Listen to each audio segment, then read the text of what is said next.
আজকে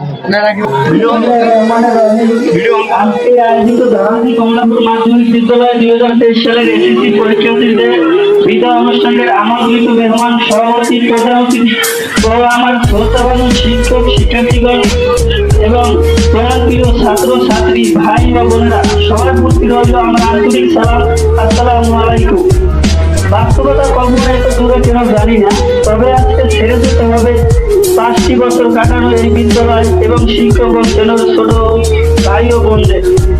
প্রিয় ছাত্রদের বলছি, আমরা যদি আপনাদের সাথে কোনো অন্যায় করে থাকি নিজের সন্তানের মতো ভেবে ক্ষমা করে দিবেন, আমাদের সুন্দর ভবিষ্যতের জন্য দোয়া করবেন। আর আমার ছোট ভাই ও বোনদের সবসময় মিস করবো, তোমাদের প্রতি যদি কোনো দিন অন্যায় করে থাকি ক্ষমা দৃষ্টিতে দেখো, আমাদের জন্য দোয়া করিও। এই বিদ্যালয়ের প্রতিটি শিক্ষক শিক্ষক বিরুদ্ধে আমাদের বিভিন্ন বিষয় অত্যন্ত দক্ষতার সাথে করিয়েছেন এবং বিভিন্ন বিষয়ে সাহায্য করেছেন, তা আমরা কখনো ভুলবো না। এজন্য আমরা আপনাদের কাছে চিরকৃতজ্ঞ। কিন্তু ইচ্ছে না থাকা সত্ত্বেও আমাদের আজ বিদ্যালয় থেকে বিদায় নিতে হচ্ছে। আপনারা আমাদের জন্য দোয়া করবেন যেন ভবিষ্যতে শিক্ষা জীবনে আরো উন্নতি করে দেশ ও জাতি গঠনে ভূমিকা রাখতে পারি। বিদায় কথাটা শুনলেই যেন বুকের মধ্যে কষ্টের পাহাড় জমাতে পারে। আজ আমাদের বিদায় অনুষ্ঠান, যদিও এটা অন্য সবার জন্য আনন্দের, ইনফ্যাক্ট আমাদেরও আনন্দের, তবুও যেন মনের মধ্যে অসম্ভব দুঃখের চিত্র করে থাকছে। বুকের মধ্যে যেন হারিয়ে ফেলা টুক ভাবনায় ডুবে যাচ্ছি অচলে। দেখতে দেখতে 5টি বছর কিভাবে যেন কেটে গেল, সেটা চোখের সামনে থেকেই যেন আড়ালে রয়ে গেল। বিষণ্ণতার এই জীবনে হয়তো রয়ে যাবে অনেক স্মৃতি, তবে এই স্কুল বন্ধু তার কাউকে নিজের মতো করে পাবো না।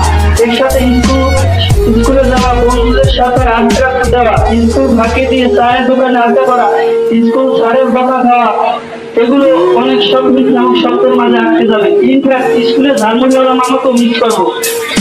আমরা প্রতি বছরই বিদায় অনুষ্ঠানে শুনতাম যেতে যাবো, যেতে নাকি দিব হয়, তবুও যেতে দিতে হয়, তবুও চলে যায়।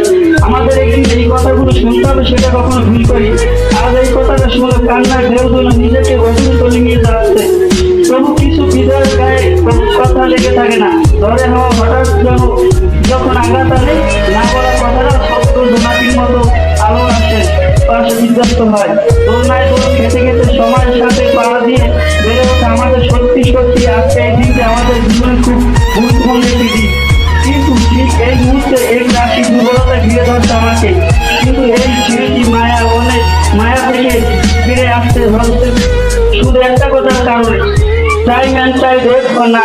জানিস দোষ, তোদের কখনো মর্মটা বুঝতে পারিনি। অনেক মারামারি, কথা কাটাকাটি, আরো কত কি করছি, তবে আজ বুঝতে পারছি তোদের তার লাইফটা ইম্পসিবল।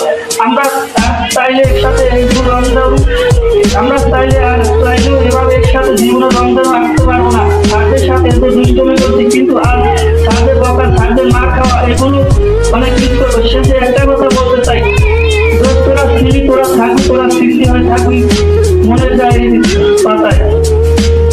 এই আমার বক্তব্য শেষ করছি।